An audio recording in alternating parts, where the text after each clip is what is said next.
축복합니다. 오늘 본문에 있는 말씀을 가지고 요한복음 강의 44번째 시간, 어떻게 쓰임 받으시겠습니까? 하나님 질문하십니다. 어떻게 쓰임 받겠느냐? 한 성이 있었어요. 적들이 쳐들어와서 수만 명의 대군이 성을 삥 에워싸고 전쟁이 시작됐습니다. 성 안의 사람들은 불안했지만 결사항전의 자세로 싸움에 임했습니다. 더군다나 이 성은 난공불락의 요새예요. 예전에도 적들이 쳐들어온 적이 있었는데 함락시키지 못하고 다 퇴각했었던 적이 있어요. 그런데 어느 날 한 이 적군의 장수가 앞에 나와서 큰 소리로 이렇게 외치기 시작합니다. 너희 가운데 한 여자를 우리에게 곡물로 바치면 나머지 사람들의 생명은 한 사람도 해하지 않고 다 살려주고 우리는 돌아가겠다, 이렇게 얘기하는 거예요. 그러자 성 안의 사람들이 수군대기 시작을 하죠. 누군가가 우리를 대신해서 나서줄 사람 없나? 바라기 시작합니다. 그러면서 서로를 헐뜯고 희생양을 찾기를 시작해요. 죽어도 괜찮은 인물, 있으나 마나한 사람, 우리 성에 별 도움이 안 되는 사람, 그동안 말은 못했지만 내가 꼴보기 싫어했었던 사람, 이 기회에 없애버리고 자신의 삶의 안전을, 생명을 도모하고자 서로 믿지 못하고 증오하고 원망하고 싸우기 시작합니다. 결국 이 성은 그렇게 서로 자중질환이 일어나서 성문이 열리고 도망하다가 도망한 사람도 다 죽고 그 안에 남은 사람들도 다 죽어 멸망하게 되었습니다. 자, 오늘 본문에 이처럼 근거 없는 선동을 하며 한 사람을 죽이고 자신들의 자리를 보존하고자 했었던 사람들이 있었어요. 그 사람들이 누굴까요? 사내들인 공의회 사람들입니다. 자, 이 사람들 뭐 하는 사람들일까? 이들의 시작은 민수기 11장에서부터 시작됐어요. 민수기 11장을 가면 광야에 출애굽한 이스라엘 백성들이 있었습니다. 광야에는 먹을 게 있어요, 없어요? 먹을 게 없죠. 그렇지만 하나님이 먹을 걸 내려주셨어요. 뭘 줬죠? 만나를 내려주셨습니다. 그런데 이 만나도 먹는 게 하루 이틀이지 계속 먹으니까 질리기 시작한 거예요. 그래서 하나님과 모세를 향해서 원망하며 이렇게 말합니다. 우리가 애굽에 있었을 때는 고기도 먹고 참외도 먹고 부추도 먹고 또 뭐 먹고 싶어요? 뭐 이런 거 이제 얘기하면서 근데 지금 못 살겠다. 이게 뭐냐 하면서 원망불평해요. 이에 모세도 이 백성들의 모습을 보고 이 너무 지치고 힘들었나 봐요. 하나님 앞에 나아가 기도합니다. 주여, 나 혼자는 이 백성들 감당할 수 없습니다. 그러니까 그냥 차라리 저도 죽여주세요. 더 이상은 못 해먹겠습니다. 이 꼴 안 볼랍니다 하면서 기도하는 거예요. 자, 그러자 하나님께서 어떤 해결책 하나를 내려주셨어요. 그게 뭘까요? 민수기 11장 16절 말씀입니다. 우리 같이 한번 읽어볼까요? 시작. 이스라엘 노인 중에 내가 알기로 내게 데리고 와 회막에 이르러 거기서 너와 함께 서게 하라. 아멘. 무슨 말일까요? 70명의 그 장로와 이렇게 지혜로운 사람들, 능력 있는 사람들, 리더자들을 세운 거죠. 고도를 세우고 그리고 플러스 한 명 누구? 모세. 이렇게 이제 이스라엘을 이제 관리하기 시작한 거예요. 그래서 재판할 거 있으면 엄청 중요한 거 아니면은 이 70명이 소소한 것들은 재판도 하고 또 행정 처리할 거 이 사람들이 하고 그리고 종교적 신앙적 상담하고 뭐 이런 거 하는 것도 이 사람들이 먼저 하고 나중에 이제 중요한 거는 모세에게 가져와서 하고 하는 겁니다. 이 전통이 예수님 시대까지 온 거예요. 그래서 대제사장 한 명과 이 70명의 리더자들이 사법, 행정, 종교를 다 관장해요. 그러니까 이 사내들인 공회는 오늘날로 치면 뭐 하는 거예요? 국회 입법부, 법원 사법부, 그리고 이제 행정부, 다 3권이 통합되고 플러스 종교 권한까지. 이 시대는 종교가 더 중요했죠. 이걸 다 관장하는 제일 중요한 기관이었던 겁니다. 여기에 이제 사람들이 모여든 거예요. 왜 모여들었냐면 우리 지난 시간 살펴본 나사로가 죽었다가 예수님이 다시 살리는 표적을 행하셨잖아요. 요걸 보고 어떤 사람들은 야, 이건 틀림없이 하나님의 아들이다 믿는 사람들도 있었고, 몇몇은 쪼르륵 가서 이거 이야기해 준 거예요. 바리새인과 대제사장이 이걸 알게 된 겁니다. 그래서 야, 이거 이제 큰일 났다. 아니, 이제 죽은 자도 살린다는 이런 소리가 나오고 있는데 이거 이 예수란 자 가만 놔뒀다가는 우리 큰일 나겠다 해서 요 회의를 공적으로 소집을 한 겁니다. 그래서 이 사람들이 모여서 이런 이야기를 해요. 48절 같이 읽어봅니다. 시작. 그를 이대로 두면 모든 사람이 그를 믿을 것이요, 그리고 로마인들이 와서 우리 땅과 민족을 빼앗아 가리라 하니, 이런 말을 하는데 이게 맞는 말이에요? 아니죠. 이거는 근거 없는 선동이에요. 선동질 한다고 하죠. 너 이러다가 우리나라 망해 막 이러면서 근거 없는 선동질을 하는 겁니다. 한번 잘 보세요. 예수님 때문에 땅과 민족을 빼앗기게 될 겁니까? 아니죠. 이미 뺏겼죠. 이미 뺏겼어요. BC 63년에 로마 장군 폼페이우스에 의해서 예루살렘이 점령을 당하고 그의 속국이 되었습니다. 그런데 뭐 다행이라고 할까요? 그 황제였던 옥타비아누스가 성경에는 아우구투스라고 주로 많이 되어 있어요.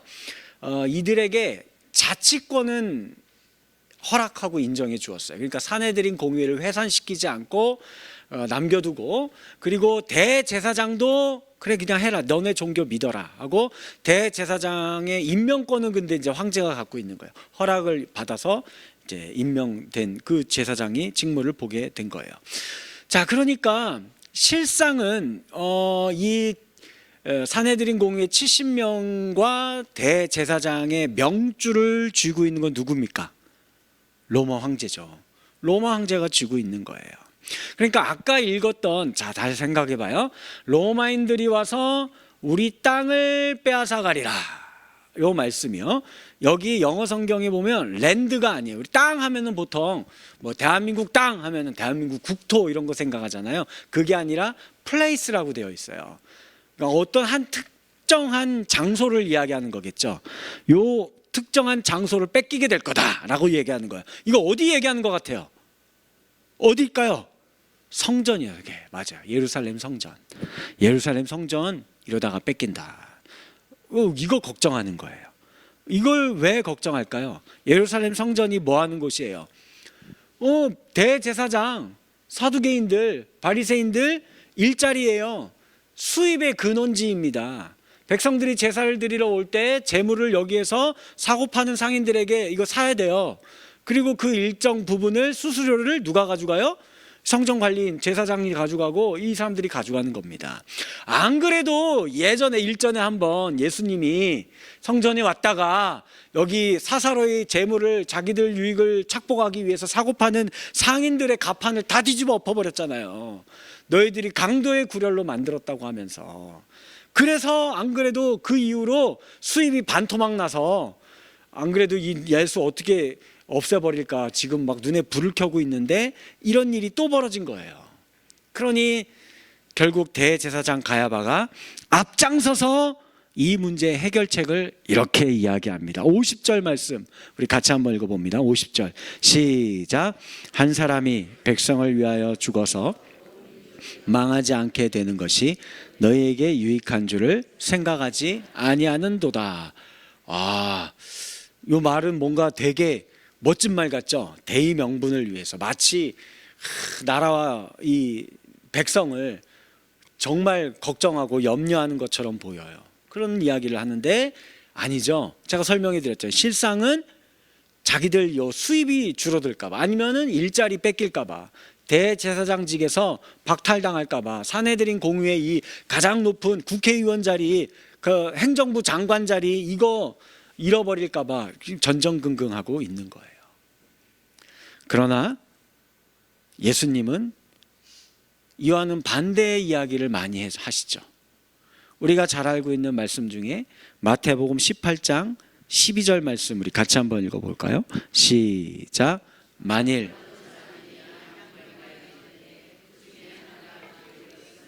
그 99마리를 산에 두고 가서 길 잃은 양을 찾지 아니하겠느냐. 어때요, 여러분들? 둘의 모습이 참 다르죠. 예. 앞에서 가야바가 이야기한 것은 그거 한 사람 희생시켜서 우리 모두의 일자리 보존해야지. 우리 다 같이 우리가 남이가 우리 같이 다 잘 먹고 잘 살아야지. 하나 죽이면 그렇게 될 수 있어. 이렇게 얘기하는 거고, 예수님은 아니다. 어떻게 그 하나를 포기하냐, 잃어버릴 수 있느냐. 99마리를 잠시 여기 내버려 두더라도 그 잃어버린 한 마리의 양을 찾으러 나 골짜기까지 내려간다. 끝까지 찾을 거다 라고 이야기해요. 사람들이 참 어리석어요. 이게 뭔 말인지를 몰라요. 이게 실제 삶에서 이게 뭘 의미하는지를 잘 모르는 것 같아요. 이렇게 대의를 위해서 하나를 포기한 거. 그래서 지금은 내 삶이 좀 이렇게 안정될 것 같고 세이브 될 것 같죠.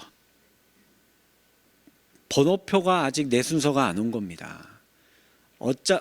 언젠가는 나머지 99마리에도 잡아 죽일 순서가 나오는 겁니다. 가야바처럼 말하고 행하는 사람들이요, 자신의 순서가 조금 있으면 와요. 자기가 버려지고 내쳐지게 되는 순서가 우리 인생에서 언젠가 옵니다. 그걸 모르고 사람들은 이런 방식으로 세상을 살아가요. 우리를 위해서 하나를 희생하자. 잘 보면 전쟁도 그래서 벌어지는 겁니다. 전쟁을 일으키는 사람들은 대부분 대의 명분을 앞장 세우지요. 우리나라의 안정을 위해서, 평화를 위해서 저것들은 나쁜 놈들이다, 악의 축이다 라고 하면서 그냥 내버려두면 언젠가는 우리 손해본다, 우리나라가 망하게 된다, 큰일 나게 된다 이러면서 전쟁을 시작합니다. 근데 그 전쟁을 잘 보면은요, 누가 제일 많이 죽을까요? 군인들일 것 같죠? 아니에요. 군인들이 아닙니다. 누가 더 많이 죽어요? 민간인들이 더 많이 죽습니다. 그리고 거기에 대해서 이 전쟁을 일으킨 사람들은 짤막하게 코멘트 하나 합니다. 뭐냐면 대의를 위해서 이런 민간인들이 죽는 거, 이거는 부수적 손실에 불과합니다. 어쩔 수 없이 이 정도 손해는 그냥 우리 회계 처리할 때 경상손실로 생명 사람 목숨 한 수백 명, 요거는 그냥 경상손실 처리하고 우리가 얻을 수익이 더 많아요. 이렇게 이야기합니다. 대의를 위해 이 정도 생명의 희생쯤은 어쩔 수 없다라는 논리예요. 이게 세상의 논리입니다. 그러나 우리 예수님은 정반대지요. 한 사람을 잃으면 천하를 잃는 것과 똑같다고 말씀하십니다. 그 한 사람의 영혼을 위해 하늘 보좌를 버리고 이 땅에 내려오신 분이 우리가 알고 믿는 예수님이세요. 자, 그러나 한번 생각해 봅시다. 그러면 이 세상이 그렇게 가야바 대제사장 같은 권력자들이 자기들의 유익을 위해서, 자기들만 호의호식하기 위해서 이렇게 불법을 저지르고 사람의 생명을 부수적 손실 취급하면서 이렇게 함부로 하면서 살아가는 이 세상에 대해서 하나님은 도대체 뭐하고 계시는가? 그리고 우리는 이렇게 불의한 권력자들이 득세하는 세상에서 어떻게 살아가야 하는가? 내 직장에서 불의한 인간들 많아요. 내가 얼마나 불의한 처분을 당하고, 내 학교에서 그런 처분을 당하고, 내 사회에서 그런 부당한 대우 당하면서 사는 게 얼마나 많은데 이거 그러면 어떻게 하라는 겁니까? 라고 생각이 들 수 있죠. 그래서 오늘 본문의 말씀으로 두 가지 내용 가지고 함께 생각해 보도록 하겠습니다. 먼저 첫 번째예요. 우리 다 같이 한번 읽어볼까요? 시작.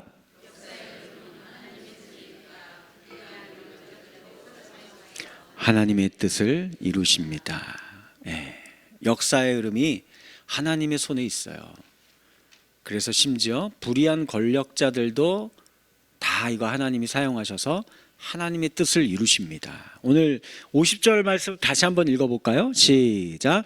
한 사람이 백성을 위하여 죽어서 온 민족이 망하지 않게 되는 것이 너희에게 유익한 줄을 생각하지 아니하는도다. 이거 가야바가 이야기한 거예요. 이게 대제사장의 자리와 권력을 유지하기 위해서 어쩔 수 없이 예수를 죽여야 한다, 이렇게 이야기한 겁니다. 그런데 요 말에 대해서 바로 그 다음 절에 보면 성경이 요 말에 대한 해석을 달아주었어요. 51절과 52절 같이 읽어볼까요? 시작. 이 말은 스스로 함이 아니요 그 해의 대제사장이므로 예수께서 그 민족을 위하시고 또 그 민족만 위할 뿐 아니라 죽으실 것을 미리 말함이라. 자, 이게 무슨 말씀이실까요? 그러니까 대제사장 가야바가 자기도 모르게 복음을 선포한 거예요. 복음의 핵심을 선포한 겁니다. 한 사람이 죽어서 온 인류를 구원하게 만드는 거, 이게 복음이잖아요. 한 사람 예수님이 죽어서 온 생명을 살린다라는 거예요. 이스라엘뿐만이 아니라 온 인류를 위하여 이 한 사람 예수가 십자가에 달려 피 흘려 죽게 될 거다라는, 이게 복음의 정수잖아요. 이걸 자기도 모르게 자기 입으로 이야기한 거예요. 구약 성경에 보면은 요 대제사장이 1년에 한 번 하는 일이 있어요. 대속제일에 아사셀 염소를 잡아서 그 피를 가지고 성전에 가서 뿌려요. 그리고 백성들의 죄를 대신해서 회개하고 백성들의 죄를 사해달라고 기도하고 이 제사를 집례하는 겁니다. 오늘 이 말씀이 지금 뭐라고 얘기하는 거예요? 이제 올해 조금 있으면 예수님이 십자가의 희생제물로 이 아사셀 염소처럼 죽어야 되는데, 죽게 될 건데, 그러면 이거는 누가 이 제사를 집례해야 돼요? 대제사장이 집례하는 거예요. 그 해의 대제사장이 하필이면 누구예요? 가야바인 거예요. 그래서 자기는 자기 사익을 취하기 위해서 예수가 꼴 보기 싫어서 죽이려고 그렇게 한 사람이 희생제물로 죽어서 우리가 잘 먹고 잘 살아야지, 이런 식으로 이야기한 건데, 이게 마치 자기가 히브리서 기자가 이야기한 것처럼 예수가 단번에 드리는 희생제물이 되어져서 우리 모든 인생들이 죄사함을 얻고 구원을 받는 이 완전한 제사를 자기 입으로 선포하게 된 꼴이 된 겁니다. 그 하나님이 이렇게 사용하는 거예요. 악한 권력자 가야바가 자신의 권력을 이용하여 나라를 움직이고 사람들의 운명을 좌우하는 것처럼 보이지만 실상은 그 배후에서 하나님께서 이들을 이용하여 당신의 뜻을 이루고 있는 것입니다. 빌라도도 마찬가지예요. 한번 생각해 봅시다. 빌라도는 예수님에게 죄가 없다라는 사실을 알았지만 밀란이 일어날 것을 두려워하여 자기 자리를 보존하기 위해서 예수님에게 그냥 그들이 원하는 사형 언도를 내려준 거예요. 그래, 그럼 너희들 마음대로 죽여라, 이렇게 했죠. 그리고 그 예수를 십자가에 못 박았는데, 그때의 그 십자가 위에 그가 무슨 죄 때문에 죽게 된 건지 죄패를 달아요. 그 죄패에 이렇게 써 있어요. 뭐라고 써 있냐면 나사렛 예수 유대인의 왕이라고 쓰라고 한 거예요, 빌라도가. 근데 이거를 조롱하는 의미로 이 유대 땅에 그 나사렛에 이게 아무리 봐도 이 별것도 아닌 인생 같은데 이게 뭘 왕이라고, 그것도 또 이 사람들은, 이 유대인들은 왕 사칭했다고 또 이거 죽이라고 하는 이 꼴이 너무 우스운 거예요. 그래서 예수와 이 유대인들을 조롱하는 의미로 이 웃긴 재판의 꼬락서니를 봐라 하면서 모든 사람들이 다 알게 하려고 3개 국어로 거기다 이걸 적어놨습니다. 그게 뭐냐면 라틴어와 헬라어와 히브리어로 나사렛 예수 유대인의 왕이라, 이거 조롱하는 거예요. 이렇게 적어놨는데 그 3개 언어가 뭐예요? 라틴어는 당시에 온 세계를 정복하고 있는 로마를 대표하는, 정치를 대표하는 로마의 언어이죠.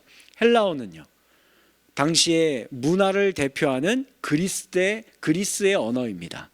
히브리어는요, 종교를 대표하는 유대인의 언어예요. 즉 정치와 문화와 종교의 모든 영역에서 진정한 왕이 누구라는 거예요? 예수 그리스도임을 빌라도는 조롱하려고 거기다 그렇게 달았는데 그게 만방의 진정한 왕이 우리의 모든 삶의 전 영역의 진정한 왕은 예수 그리스도이다라는 것을 선포하는 꼴이 된 겁니다. 이게 하나님이 하시는 방식이에요. 또 하나 말씀드릴까요? 로마 제국의 전쟁을 통해서 영토를 계속 넓혀가죠. 그러면서 그들이 말하는 것은 팍스 로마냐를 이야기해요. 로마의 평화다. 우리가 너희를 평화롭게 해줄 것이다 라고 하면서 전쟁하고 정복하죠. 그 정복한 땅을 효율적으로 통치하고 반란이 일어나면 신속히 군대를 보내기 위해 또 그 지역에 있는 세금과 자원을 로마로 빨리빨리 가져오기 위해 정복한 땅마다 이 로마인들이 뭘 건설했을까요? 도로를 건설했어요. 로마에서부터 저 끝 변방까지 정복한 땅이 있으면 다 도로를 연결해 놓았습니다. 그게 악한 의도예요? 진정한 평화가 아닙니다. 그러나 하나님은 이들이 닦아놓은 도로를 통해 바울과 사도들을 통해 전 세계에 복음이 전파되는 복음의 고속도로로 활용하셨던 것을 볼 수 있어요.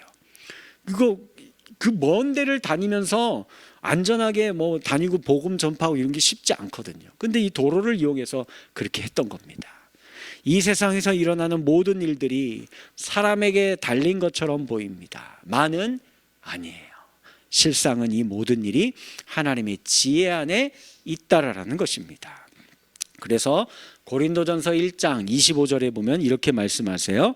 하나님의 어리석음이 사람보다 지혜롭고 하나님의 약하심이 사람보다 강하니라 라고 말씀하세요.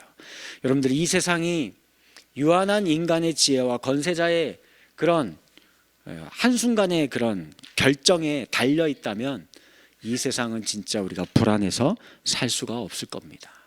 하지만 이 세상은 하나님의 손에 달려 있으며 유한하고 악한 권세자들의 결정이 아닌, 그리고 심지어는 그 결정도 하나님의 선하신 뜻을 절대 꺾을 수 없고 도리어 그들조차도 하나님이 사용하시어 하나님의 선하신 뜻을 이루신다라는 것을 믿으시기 바라겠습니다.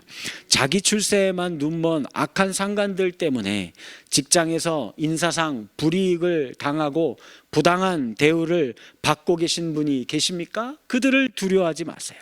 하나님께서 이를 통하여 나에게 하고 싶은 말씀이 있는 거예요. 그리고 그 말씀을 들을 때에 내 삶에 또 다른 변화의 역사가 나타날 줄 믿으시기 바라겠습니다. 세상에서 억울한 일을 당하셨습니까? 여러분들, 예수님도 억울한 일을 당했어요. 예수님보다 더 억울한 일 당하셨어요? 아니잖아요. 이 모든 일들을 통하여 하나님은 구원을 이루셨지요. 세상에서 당하는 힘든 일이 세상에 도리어 하나님의 뜻을 펼치고 하나님의 세상의 구원을 가져다 주기 위한 하나님의 지혜의 통로가 된다라는 사실을 기억하시기 바라겠습니다. 때가 되면 우리는 나중에 깨닫게 될 거예요.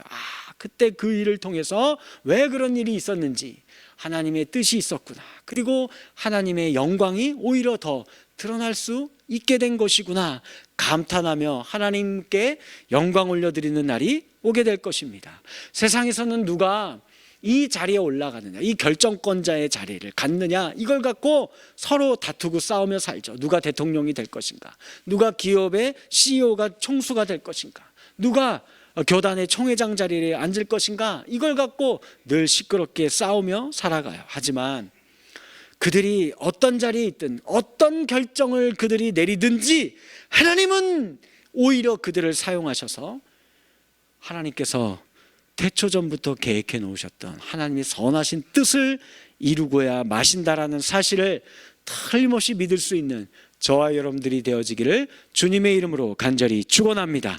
두 번째 또 같이 한번 생각해 볼까요? 우리 한번 이거 깊이 고민해 봤으면 좋겠어요. 시작.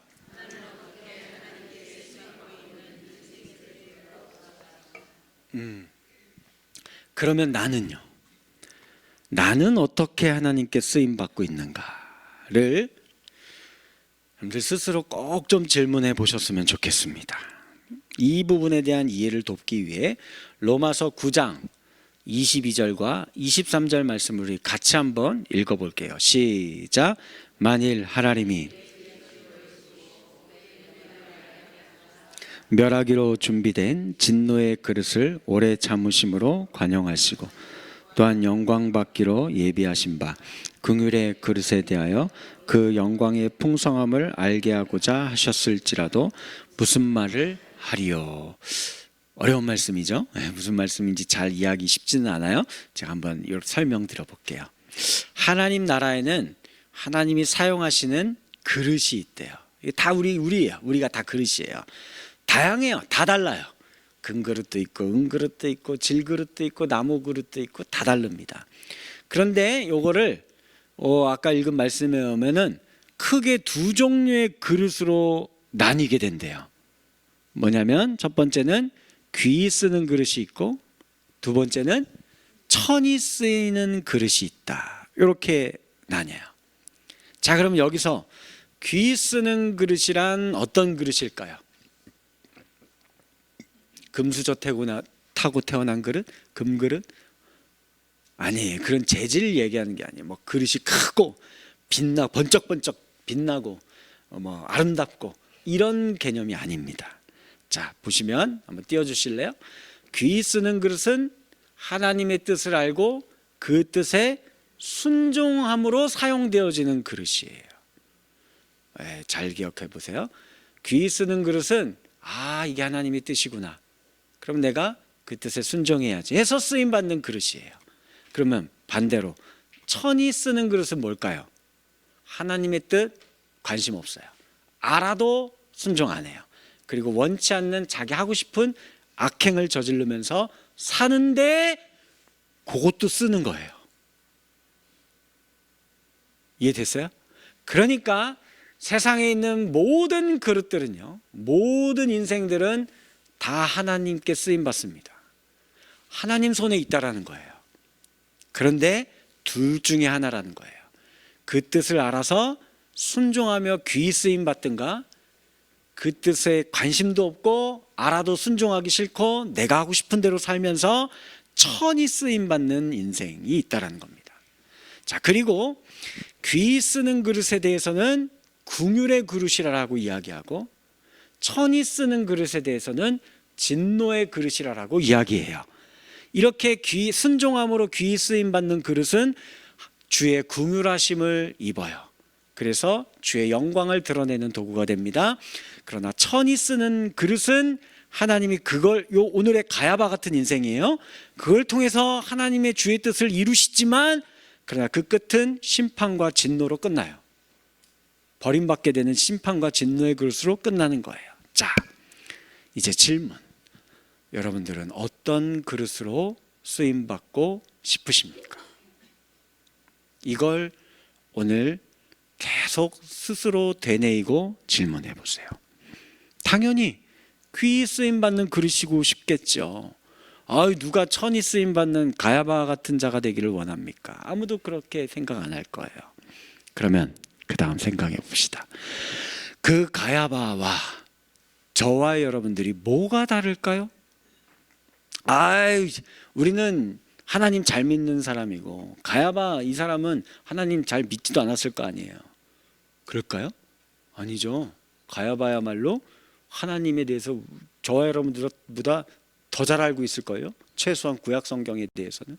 그리고 유대인들이 하나님을 제일 공경하고 잘 믿는 사람이 누굽니까? 물으면 아마 대제사장이요 이렇게 얘기할 거예요. 그런 사람이었어요. 그런데 어쩌다가 그가 예수를 죽이는 자가 되었을까요? 천이 쓰는 그릇이 되었을까요? 예전에 우리 구한말 조선시대에 천재적인 문학가였던 분이 한 분 계세요. 그는 자신의 조국 조선을 너무 사랑한 민족주의자였습니다. 그리고 독립운동가였어요. 일제의 이 압제를 막 항거하며 싸웠던 사람이에요. 그래서 1919년에 도쿄로 유학을 가서 공부했었던 엘리트 중에 한 사람이에요. 그때 유학생들이 28 독립선언문이라는 게 있었어요. 3.1운동 전에 있었던 일입니다. 이게 3.1운동에 영향을 많이 주었어요. 28 독립선언문에 초안을 이 사람이 작성했어요. 그 사람이 저기 한 사람이 있어요. 그리고 그 적국의 수도 한복판에서 만세 운동을 했었던 사람이. 그리고 이후에 이제 거기 계속 있으면 이제 잡혀 죽을 것 같으니까 상하이로 망명합니다. 그리고선 대한민국 임시정부에 속되어서 그곳에서 대한민국 임시정부가 무슨 일을 하는지 이것을 신문으로 막 홍보하는 일을 해요. 이 신문이 뭘까요? 독립신문이에요. 이걸 발행한 발행인이에요. 사장 겸 편집국장으로서 독립운동의 최전선에서 활동을 합니다. 그런데 1920년이 지나가면서 그 전에 있었던 전쟁들을 봤어요. 청일전쟁 누가 이겼어요? 일본이 이기고, 러일전쟁도 일본이 이기고, 야 어떻게 청나라를 이기고 러시아를 이기고 막 이렇게 일본이 승승장구하고 점점 더 강해지고, 그리고 일본을 유학을 갔다 와서 알잖아요. 거기는 완전히 이미 공업국가로 산업도시로 나라 전체가 뒤바뀌었거든요. 그러나 조선은 조정은 부패하고 백성들은 다 무기력하고 다 무지몽매하고 이런 모습을 보면서 독립운동을 하면서도 막 뭔가가 이거 안 될 것 같은 거예요. 그래서 막 심각한 좌절과 패배주의가 그에게 찾아오게 됩니다. 그래서 그가 어떻게 됐을까요? 결국은 가야마 미스로라는 이름으로 창씨 개명을 하고, 그리고 그가 이제는 그 화려한 천재적인 필력을 가지고 조선에 있는 청년들에게 일제를 위해, 천황폐하를 위해 목숨을 바쳐 군입대에 자원해라 하는 학도병을 선동하는 글을 써대기 시작을 합니다. 그가 누구일까요? 여러분들도 너무나 잘 알고 있는 사람이에요. 춘원 이광수 씨입니다. 저는 제가 이분을 지금 비난하고 조롱하려고 이야기를 하는 게 아니에요. 이분이 처음부터 친일파 아니었다니까요. 자신의 조국 조선을 너무 사랑해서 자신의 한 목숨 불태우려고 했었던 민족주의자였어요. 우리처럼 우리나라 뭐 어떻게 되든 말든 이런 거 관심 없이 사는 그런 사람이 아니었다고요. 그리고 정말로 적진 한복판에서 만세운동을 했었던 독립운동가라고요. 그런 사람이었어요. 그런데 너무 자기가 똑똑해서 그랬을까요? 현명해서 그랬을까요? 현실에 대해서 이렇게 경험하고 계속 부딪혀보고 싸워봤는데 이게 답이 안 보이는 거예요. 그래서 합리적인 판단을 내린 거죠. 이거보다는 차라리 일본에 편승해서 우리나라의 앞길을 도모하는 게, 그게 차라리 우리나라가 망하지 않고 살 길을 도모하겠구나 하는 이런 생각이 들었던 겁니다. 그래서 그렇게 된 거예요. 우리도 마찬가지죠. 살면서 풍상을 만나고 나쁜 사람들 겪게 되고 어려움을 겪고 배신을 당하고 힘든 일을 겪으면서 우리의 마음이 무너집니다. 우리의 양심이 무디어져 가기 시작을 해요. 그리고 우리도 똑같이 남을 짓밟아야지만, 남을 쓰러뜨려야지만 우리도 살겠구나 해서 불의와 타협을 하기 시작을 하고 편법을 행하기 시작을 하면서, 처음에는 양심의 가책이라는 게 있었는데 이게 자꾸 살다 보니까 이런 거 없어져요. 이런 게 없어지고 이젠 가야바 같은 인생이 되는 겁니다. 가룟 유다처럼 변화가게 되는 거예요. 제가 이 말씀을 준비하면서 저를 돌아보았습니다. 저도 이렇게 될까 봐 무섭습니다. 전도사 시절에 정의감과 사명감에 불타올라 죽으면 죽으리다 하면서 하나님의 나라를 위해 막 부르짖고, 저희 학교에 뒤에 야산이 있었거든요. 막 밤새 거기에서 나무 붙잡고 흙바닥에서 뒹굴면서 막 기도했던 적도 있어요. 그렇게 사역을 5년, 10년, 20년 사역이 점점 무거워져 가고 있고, 성도들 사람 상대하는 거잖아요. 너무 힘들어요. 어렵습니다. 조금씩 타협합니다. 양심이 무디어져 갑니다. 연차는 쌓여서 사역의 기술은 늘어가고 사례비는 올라갑니다. 그래서 눈에 보이는 이제 이 담임 목사의 지위를 내려놓고 싶은 마음이 없고, 통장에 쌓여가는 돈에 눈이 멀기 시작하고, 사람들이 목사님 목사님 하면서 고개 숙이는 모습을 당연히 여기기 시작하는 거예요. 기도의 자리를 떠난 지는 이미 옛날이에요. 그게 지금의 제 모습 아닌가? 그럼 이게 가야바하고 뭐가 다릅니까? 그게 오늘날 조국의 교회의 무례한 기독교의 모습은 아닌가? 그러면 그게 오늘 본문의 사내들인 공의회와 뭐가 다릅니까? 오늘 이 시간 이 자리에 예수 그리스도가 찾아오면 저와 여러분들이 가야바처럼 사내들인 공의회처럼 행동하지 않을 거라는 자신이 있으십니까? 여러분들 스스로 질문해 봐요. 어떻게 하나님께 쓰임 받으시겠습니까? 결국은 어떤 모양이든 저와 여러분들은 다 하나님 손에 있습니다. 말씀을 맺겠습니다. 그러나 한 가지 다행인 점은 우리 앞부분에서 제가 말씀드렸던 것처럼 마태복음에 있는 말씀처럼 예수님은 끝까지 우리 가야바 같은 인생을, 빌라도와 같은 인생을 하나님이 귀히 쓰임받는 그릇으로 세우시기 위해서 찾아다니십니다. 오늘도 잃어버린 한 마리의 양, 그게 다른 사람이 아니에요. 저예요. 나라고요. 베드로를 비롯한 12명의 사도들이 원래 처음부터 그렇게 하나님께 귀히 쓰임받는 그릇들이었습니까? 아니잖아요. 예수님 잡혀가시던 날 밤에 다 걸음아 나 살려라 자기 살 길 찾아서 도망했었던 사람들이에요. 예수 저주하고 저주 퍼붓고 도망갔어요. 그런데 예수님 끝까지 또 찾아가죠. 베드로에게, 야고보에게, 요한에게 찾아가셔서 다시 내가 너를 사랑한다 말씀하시면서 귀히 쓰임받는 그릇이 되기를 바란다 우리에게 말씀해 주십니다. 사랑하는 수원고색 평강교회 성도 여러분들이요, 오늘 손 내미시던 예수님의 손을 받으시고 그 예수님의 사랑을 받으시고 믿음으로 그 주님의 손을 붙잡고 세상 가운데 귀히 쓰임 받으면서 살아갈 수 있는 저와 여러분들의 복된 신앙의 인생들이 되어지시기를 주님의 이름으로 간절히 축원합니다.